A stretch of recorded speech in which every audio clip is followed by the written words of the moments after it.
Hello बच्चों, good morning. स्वागत है आपका जीडीटी एजुकेशन में। आज के इस क्लास में आप लोग पढ़ने वाले हैं अध्याय 11, जिसका शीर्षक है कबीर के पद, जिसके रचनाकार स्वयं कबीरदास जी हैं, जो 15वीं सदी के रहस्यवादी कवि के रूप में जाने जाते हैं। और वो बाह्य आडंबर के सख्त खिलाफ कवि थे। एकमात्र ऐसे कवि जिन्होंने हिंदू, मुस्लिम, सिख, ईसाई किसी को नहीं छोड़ा।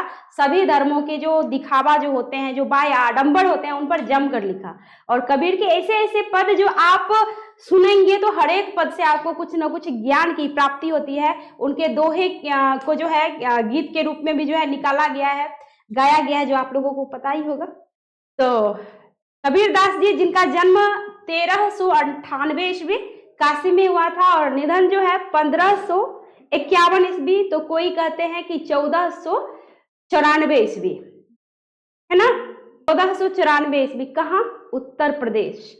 ठीक है, तो सबका अपना अपना जो है आपको अनुमान है, मतलब फिक्स नहीं है, कंफर्म नहीं है कि इतना में ही हुआ था। बहुत पुराने कवि हैं, तो उतना जानकारी भी कहाँ से रहेगा। यानी जो चीज बचा खुचा है, जो कहीं कहीं लिख के इतिहास के पेज में रखा हुआ है, तो हमें प्राप्त हो जाता है, तो हम लोग जानकारी हासिल कर लेते हैं। तो आइए, कबीर के पद पाठ, कबीर के पद पाठ, जिसके रचनाकार स्वयं कौन है?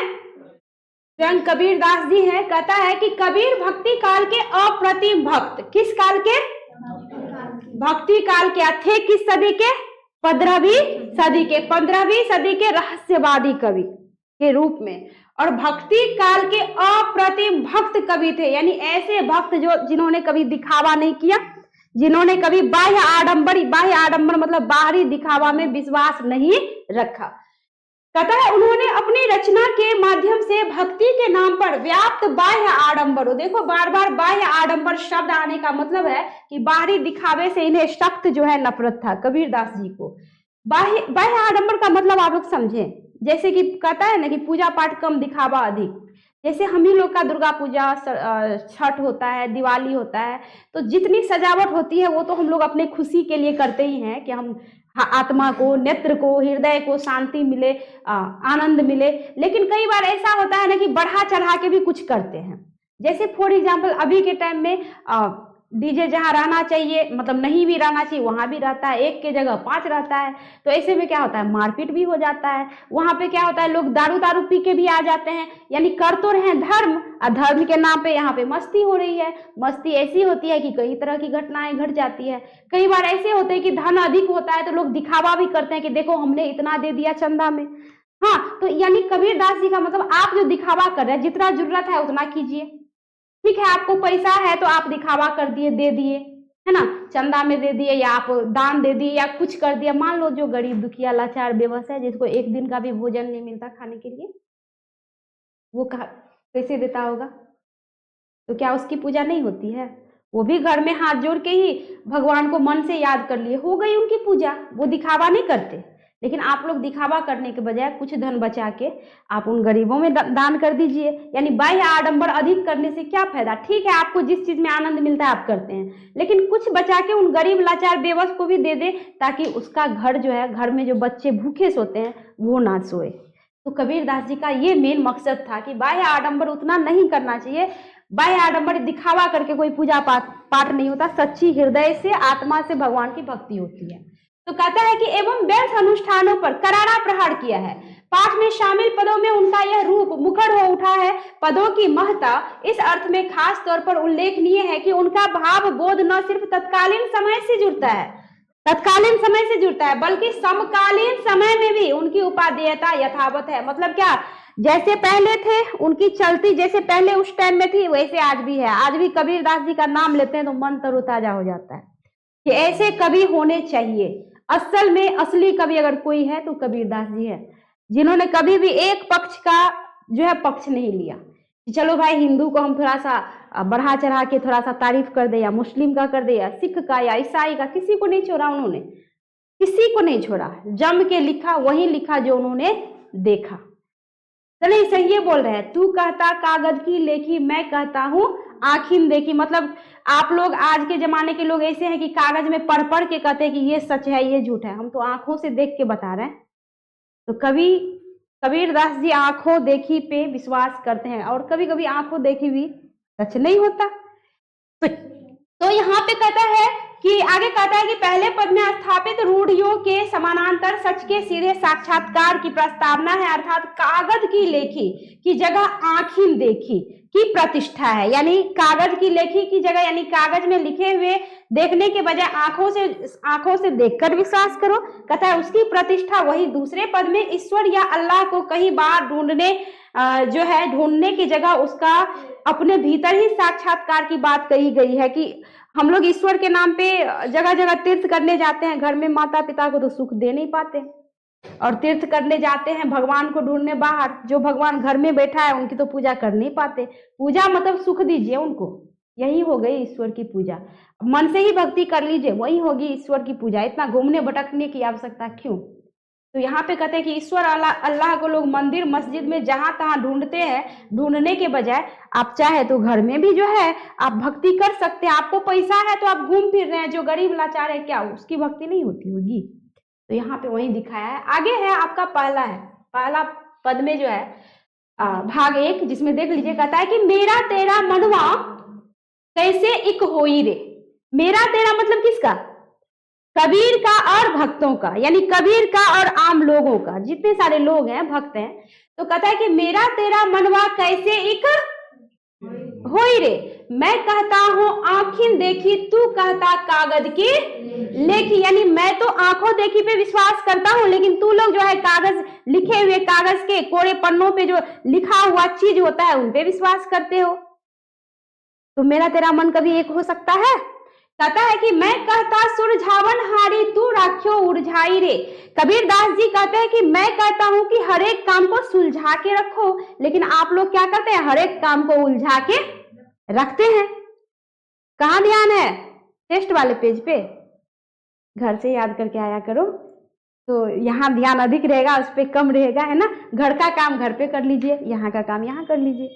कहता है कि मैं कहता हूं क्या और तू कहता कागज की लेखी। मैं आंखों देखी पे विश्वास करता हूं, तुम कागज लेखी पे विश्वास करते हो। यानी कागज के पन्ने पे जो लिखे हुए होते हैं उसको रट फट के आ जाते हो, कहते हो यही सच है। कोई जरूरी तो नहीं कि यही सच हो सकता है। कहता है कि मैं कहता तू जागत रही हो, तू रहता है। कितना जबरदस्त पंक्ति है, मनीषा कुमारी है। इस टाइम में आपको जग के पढ़ना चाहिए, अब टाइम कम है। उस टाइम में तो आप खर्राटा मार के सो रहे होते हैं आप लोग। जबरदस्ती 4 बजे ये सबको उठाना पड़ता है, अरे उठो पढ़ो। उसमें भी झपकी कई बार ले लेता है, नींद खींच लेता है बैठले। तो देख लो जिस टाइम में, क्या रामचरण झूठ बोल रहे हैं? आप लोग बैठे बैठे नींद खींच लेते होंगे, है ना। तो बस दिखा रहे हैं हम कि सर कैमरा में देख रहे होंगे कि पढ़ रहा है कि सोया है, बैठे हैं, कितना नींद खींच लिए सर को पता नहीं चलता है, भले ही रूम में कैमरा लगा हुआ है। तो यहाँ पे देखिए, कहता है मैं कहता तो जिस टाइम में आपको जाग के कर्म करना चाहिए, जिस टाइम में आपको, अभी विद्यार्थी है आपको अध्ययन करना चाहिए, उस टाइम में आप सोएंगे तो फिर पाएंगे क्या? कहता है जो सोया सो और जो जागा सो पाया। तो यहाँ पे वही बात है कि जिस टाइम में जागना चाहिए उस टाइम में आप सोते हैं, तो फिर आपका मेरा मन एक कैसे होगा? आगे कहता है मैं कहता निर्मोही रहियो, तू जाता है मोही रे। कि अरे भाई इतना मोह किस चीज का? तेरा मेरा क्यों कर रहे हैं? तेरा मेरा के नाम पे भाईचारा में लड़ाई क्यों होती है ना जी। वो कहते हैं मेरा जमीन, वो कहता है मेरा जमीन, वो कहता है मेरा हिस्सा, वो कहता है मेरा हिस्सा। इतना कर के मतलब मोह क्यों है इतना? जब तक जिंदा है अरे भाई मिलजुल के रहो ना, जो है प्रेम से मिल बांट के खाओ, मिल बांट के रहो। इतना मोह के कारण ही लड़ाई झगड़ा मारपीट खून खुनौवल होता है कि नहीं होता है? तो यहाँ पे कहता है ये सब क्यों हो रहा है? मोह के कारण। सबको मोह है, लोभ है, लालच है। तो आखिर इतना मोह लोभ लालच क्यों? निर्मोही बन के रहो ना, मरोगे तो क्या कुछ लेके जाओगे? कुछ भी साथ में नहीं जाएगा। जिसके लिए आप इतना मोही बने हुए हैं सारा का सारा नष्ट हो जाएगा। जाने टाइम में तो आप एक कोई तिनका भी उठा के नहीं ले जा सकते। तो यहाँ पे इसलिए कहता है कि मैं कहता क्या रहो निर्मोही, लेकिन आप क्या बन जाते हैं?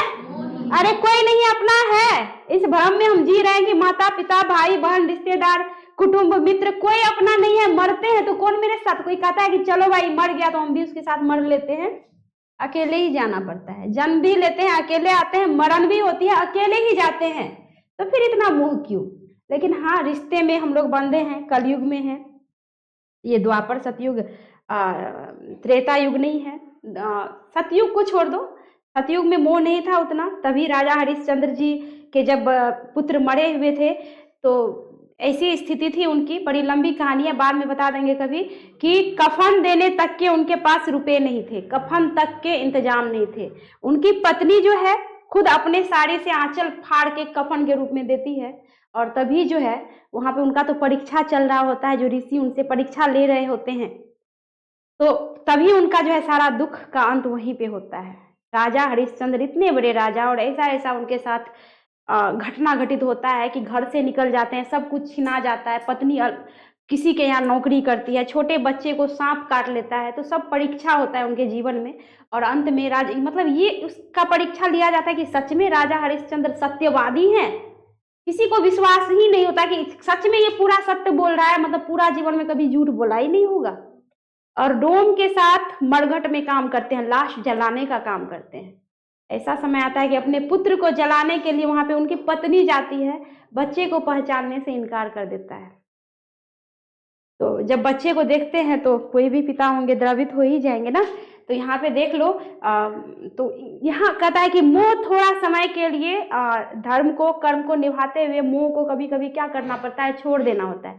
लेकिन हम लोग धर्म कर्म नष्ट हो तो हो, मोह को छोड़ेंगे नहीं, जिसका नतीजा बहुत ही बुरा ही होता है, बुरा भोगना पड़ता है। तो यहाँ पे कहते हैं कि मैं कहता निर्मोही, यानी निर्मोही बन के रहो, लेकिन तू क्या हो जाता है, मोही बन जाता है। मोही मत बनो, मोह में पड़ते हो इसीलिए इतना तकलीफ होता है, दुख होता है, दर्द होता है। जब मन में सोच लेंगे कि हमको किसी का मोह नहीं है, हम मदमस्त हैं, एकदम अपने में मस्त, अपने धुन में खुश रहने वाले आदमी, कभी दुख होगा ही नहीं।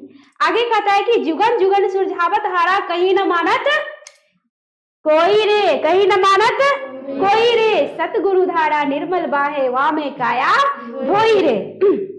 जुग जुग से कोई ना कोई तो ऐसा विद्वान है, कोई ना कोई तो ऐसे गुरु है, कोई ना कोई तो ऐसे साधु संत महात्मा है जो अपने उपदेश के माध्यम से ज्ञान देने की कोशिश करते हैं। लेकिन ज्ञान का अनुसरण कौन करते हैं, कोई कोई आदमी, सभी तो नहीं करते। हम ही इतना आपको लेक्चर मार देते हैं, तो उस लेक्चर का प्रभाव कितने बच्चे पर होता है। जो समझदार है उसके लिए हो जाता है, समझदार के लिए डांट से भी कहता है कि इशारा काफी, समझदार के लिए इशारा काफी। डांट भी दिए तो उसके पूरे शरीर में आग लग जाता है ना, लगती है कि नहीं, कि हमको डांट पड़ गया। आज जो समझदार नहीं है तो उसको तो ठोकबो करेंगे तो कोई असर नहीं पड़ेगा। तो यहाँ कहता है कि जुग जुग से कोई न कोई सुलझावत, यानी सुलझाने का काम कर रहा है, लेकिन कोई मानता नहीं। लोग वही करते हैं जो उनको करना है। आगे कहते हैं सतगुरु धारा निर्मल बाहे, कि सतगुरु की धारा, निर्मल धारा, पवित्र धारा बहती है। कहते हैं वामे काया धोई रे। काया मतलब क्या हो गया, काया मतलब क्या हो गया, शरीर, यानी उसमें उसमें अपने शरीर को क्या करो, धो डालो। धो डालो मतलब ये नहीं कि जाएंगे और स्नान कर लेंगे, मतलब थोड़ा सा भक्ति भावना भी, भक्ति भजन भी कर लिया करो। किसको इतना फुर्सत है, अभी मॉडर्न युग में, इस आधुनिक युग में सब अपने अपने काम में व्यस्त होते हैं, तो थोड़ा सा समय निकाल के भक्ति भजन में भी अपना मन रमा लिया करो, ताकि तन और मन शांत हो जाए, है कि नहीं। आगे कहता है कि कहत कबीर सुनो भय साधो, तभी वैसा हो ही रे, यानी जिस दिन आप मेरी तरह सोचने लगेंगे तभी आपका और मेरा मन क्या हो जाएगा, एक। क्लियर है। चलिए अब अंतिम 2 में अब देखिए, कहता है मोको कहाँ ढूंढे बंदे, मैं तो तेरे पास में। ये भी बड़ा जबरदस्त है इनका, जो है कहता है मोको कहाँ ढूंढे बंदे, मैं तो तेरे पास में। नामे देवल नामे मस्जिद, ना काबे कैलाश में। यानी हम आप अक्सर ईश्वर को, अल्लाह को इधर उधर मंदिर मस्जिद करके ढूंढते फिरते हैं। तो कबीर दास जी का कहने का तात्पर्य क्या कि इतना भटकने की आवश्यकता क्यों है। हम लोग भी जाते हैं ना जी, बाबा धाम, वैष्णो देवी, बद्रीनाथ, केदारनाथ, कहाँ कहाँ जाते हैं। चलो पैसा है तो चल दिए, पैसा नहीं होगा तो सब घर में ही रह के भक्ति करना पड़ेगा ना। तो सब मन कहाँ से बढ़ता है, बिल्कुल बिल्कुल। जो गरीब दुखिया लाचार है, एक दिन भी उसको भोजन का निवाला नहीं मिलता, बच्चे सामने भूख से तड़प रहे होते हैं, उनसे पूछो ना उनकी जीवन कैसे करती है। क्या वो भगवान को याद नहीं करते हैं, वो तो पल पल भगवान को याद करते होंगे, भगवान मेरी दुख को हर लो। तो उनकी पूजा वहीं पे हो गई। हम हिंदू जाते हैं आपको मंदिर में जगह जगह तीर्थ पे, और मुस्लिम भाई लोग कहाँ जाते हैं, मक्का मदीना। तो पैसा है तभी जाते हैं। जो गरीब लाचार यतीम है, बेबस है, बेसहारा है, क्या वो भी जाते होंगे। तो क्या उनकी भक्ति नहीं होती होगी, उतना पैसा कबीरदास जी का मतलब क्या कि इतना जो इधर उधर करते हैं। अरे एक बार गए हो गया, यहाँ तो लोग हर साल जाएंगे। ये जो है एक बार गए, चलो मन में आस है कि नहीं मेरा देवता वहां पे है तो बाबा धाम जाके जल चढ़ाना है, वैष्णो देवी जाना है, केदारनाथ जाना है, बद्रीनाथ जाना है, हर जगह तो वही महादेव जी हैं। तो मन में इतना मतलब ये उलझन क्यों रहता है? क्यों? आत्मा के शांति के लिए जाते हैं, मन शांत हो जाता है। तो एक बार जब चले गए, बार बार जाने की क्या आवश्यकता? उस पैसा को बचाइए ना, गरीबों में दान कीजिए ना। तो यहाँ पे वही कहता है कि मोको, यानी मोको मतलब ये मोको शब्द का प्रयोग जो है इसमें किसके लिए हुआ है बताइए तो? ईश्वर के लिए हुआ है। कहता है कि मोको यानी ईश्वर को, यानी ईश्वर को जो तुम इधर उधर ढूंढता फिर रहा है, मैं तो हमेशा तेरे ही पास हूं, तेरे ही आत्मा में, तेरे ही हृदय में वास करता हूं। तो फिर तुम इधर उधर क्यों ढूंढते हो? तुम बस मेरा नाम एक बार ले लो, एक बार दिल से पुकार लो, प्रेम से पुकार लो, मैं तो दोहरा चलाऊंगा, तुम्हारी हर परेशानियों को दूर कर दूंगा। विश्वास ना हो तो जब आप संकट में पड़ते हैं तो तभी क्या मम्मी पापा करते हैं? तभी भगवान भगवान ही करते हैं और दिल से याद करते हैं। सच में जिसे लगता है कुछ हद तक परेशानी कुछ कम हो गई, होती है कि नहीं होती है? ऐसा कभी महसूस किए हो? नहीं, हम तो कई बार किए हैं भाई। अब देख लो यहाँ पे कहता है कि ना मैं देवल, यानी ना तो मैं देवल में हूँ, यानी ना तो मैं मंदिर में हूँ और ना तो मैं मस्जिद में हूँ और ना ही मैं काबा और कैलाश में हूँ। कहता है ना तो कोनो क्रियाक्रम में, ना ही जोग बैराग में। क्रियाक्रम करते हैं तरह तरह की, जोग बैराग भी करते हैं तरह तरह की, किसी चीज में मैं नहीं हूँ। कहता है ना तो कोनो क्रियाक्रम में, ना ही जोग बैराग में, खोजी हुई तो तुरंत ही मिलियो पल भर की तलाश में। कितनी अच्छी पंक्ति है कि खोजोगे तो तुरंत ही मिलूंगा पल भर की तलाश में। खोज के तो देखो एक बार, खोजोगे नहीं। हम बताए थे अभी कुछ दिन पहले, एक और कविता पढ़ाए थे कि शरीर पे लंगोटी लपेटे हैं, ठंड का मौसम है, कांप रहे हैं, घंटी बजा रहे हैं, ओम नमः शिवाय हर हर महादेव कर रहे हैं, अंदर में मन में है कि आज किसके घर में चुगली फोड़ना है, आज किसका जो है किसका घर तोड़ना है, आज किसमें लड़ाई करवानी है, आज किसका धन लूटना है। ये भक्ति भक्ति नहीं। घर में भी बैठे बैठे सच्ची श्रद्धा के साथ भगवान को याद कर ले, ये भक्ति है। आप दिन रात ऐसे दिखावा, यहाँ चंदन टीका नाक से माथे तक, पिट्ठी पे देह पे एकदम पोत पात लेते हैं, कमंडल लटका लेते हैं, गेरुआ वस्त्र धारण कर लेते हैं, राम राम भर दिन करते हैं, लेकिन यहाँ राम राम करके आप जो मांग के जाते हैं, दारू जाके बाहर में पी लेते हैं। ये भक्ति है क्या? तो यहाँ पे कहते हैं आजकल सच्चे संत महात्मा बहुत कम ही देखने को मिलते हैं। वो ओरिजिनल वाला ब्राह्मण साधु संत अब देखने को नहीं मिलता है। सबको क्या राम राम के नाम पे राम दाम, यानी दीजिए उसको, ताकि बाहर जाके घटकाएंगे, है ना। देखें अपनी आंखों से, इसलिए कर रहे हैं, आंखों से देखें। अभी जस्ट मांगने आया है, दिए हैं। और हम लोग जिस टाइम में सर जॉब में थे दिल्ली में, तो मांगने के लिए आए तो दे दिए। और हुआ क्या कि थोड़ा देर के बाद हम गए कचरा फेंकने। वहां बाहर में होता है कि किसी एक जगह पे जाके कचरा रखना पड़ता है।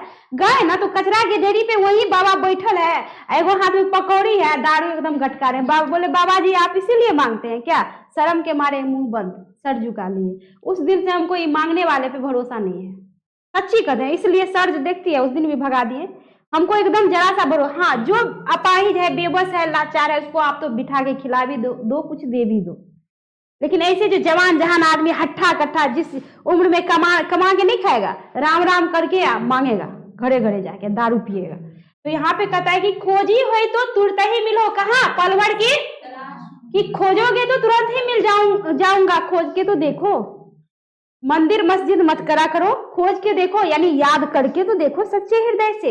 कहता है कहे कबीर सुनो भाई साधो सब सांसों की सांस में, मैं तो सब सांसों की सांस में वास करता हूं। तो फिर तुमको लगता क्यों है कि हम तुम्हारे साथ नहीं, तुम्हारे पास नहीं? यानी सच्चे हृदय से याद करोगे तो हम हमेशा तुम्हारे साथ हैं, हमेशा तुम्हारे संकट को दूर करने के लिए तैयार हैं। अब संकट को दूर करने का मतलब ये नहीं आप खुद अपना हाथ पांव चला ही नहीं रहे हैं, भगवान भगवान कर रहे हैं। फॉर एग्जाम्पल, एक व्यक्ति था, बाढ़ आई हुई थी तो सभी भाग रहे थे अपना अपना सामान लेके, बच्चों को लेके, मवेशियों को लेके, और वो बैठा है कि नहीं भगवान खुद आएंगे तब हम जाएंगे। कई बार भगवान वेश बदल के आते हैं आदमी के रूप में कि भैया चलो बैठो नाव पे, चलो डूब जाओगे ना, भगवान आएंगे तब हम जाएंगे। फिर आते हैं भगवान थोड़ी देर के बाद, अरे भाई चलो, हाथ पकड़ के घींचते हैं, बैठो इसमें, क्यों बैठे हो, पानी घर में घुसेगा मर जाओगे ना, भगवान आएंगे तब जाएंगे। उस बेवकूफ गधा को दिख नहीं रहा था कि भगवाने भेज रहे हैं या भगवाने उस वेश में आए हैं। तो आप अपना दिमाग, दिल, हाथ पैर चलाएंगे ना, भगवान आएंगे तब। भगवान भी तभी आपकी सहारा करेंगे, कृपा करेंगे आप पे, जब आप हाथ पैर चलाएंगे अर्थात कर्म करेंगे। आई समझ में बात? जब कर्म करेंगे तो ही भगवान भी सहायता प्रदान करते हैं, वरना नहीं। तो समझ में आ गई बात? तो मुझे विश्वास है कविता आप लोग बहुत बढ़िया ढंग से समझ गए होंगे। मिलती हूँ अगले क्लास में अगला वीडियो लेकर, यानी अगला चैप्टर लेकर। अच्छी लगी हो तो लाइक कमेंट करें और चैनल को सब्सक्राइब कर ले, ताकि अगला वीडियो जो अपलोड चैनल पर होगी वो आप तक सबसे पहले आपको प्राप्त होगी। मिलती हूँ अगले क्लास में। धन्यवाद।